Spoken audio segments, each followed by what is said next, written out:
Fala pessoal, mais uma semana de altas generalizadas, boi gordo subindo no país todo. Isso tem sido uma realidade para muitos estados, escalas curtas. A média ponderada brasileira de escalas hoje é de 6 dias úteis, tá? Uma escala que a gente não via há bastante tempo. Mas tem muita gente confundindo esse movimento, que para nossa visão aqui é sazonal, com um movimento de ciclo, tá? Vou explicar para vocês o que isso quer dizer. Esse ano, 2024, ele ainda está sendo um ano de liquidação de fêmeas. Opa, olha lá. Descarte de fêmeas, abate de fêmeas proporcional ao total ainda acelerado em relação à média, bem acima do normal.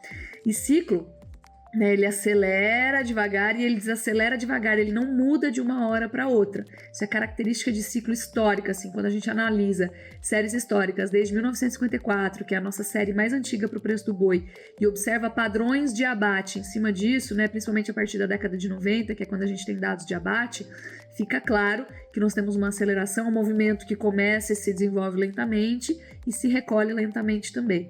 Então, Lígia, por que a gente está vendo essa alta tão forte do preço do boi? Então, foi uma combinação de fatores. Em primeiro lugar, uma coisa que a gente fala muito por aqui, fiquem atentos a isso, não se esqueçam desse conceito. Fase de baixa de ciclo ou fase de alta de ciclo não neutraliza questões sazonais. Tá? Então nós continuamos tendo safra e entre safra.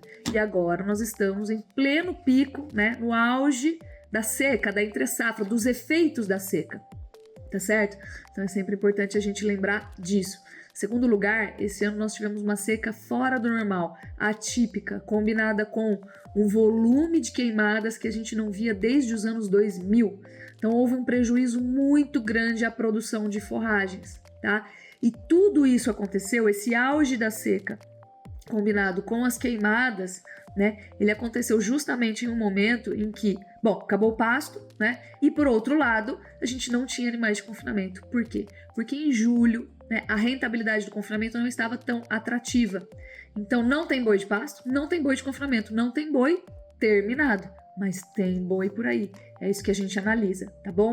A partir do momento em que julho os preços começaram a reagir, o pecuarista começou a colocar boi no coxo. Esse boi ainda não saiu, mas ele em algum momento vai começar a sair, tá?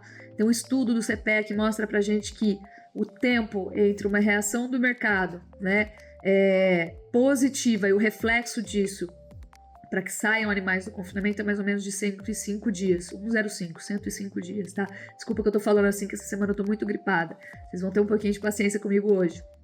Isso diz pra gente que lá na frente, entre novembro e dezembro, pode ser que tenha um pouquinho já de oferta de animal de confinamento a mais do que o que nós visualizamos hoje. E isso acabaria podendo tirar um pouquinho de equilíbrio do mercado.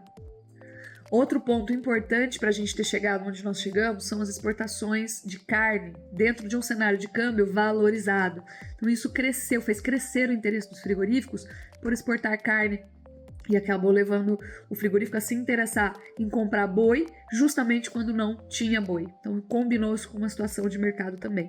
Hoje a gente vê o mercado doméstico não tanto aquecido assim em termos de volume de compra, mas sim preços em alta no atacado porque falta oferta, tá bom?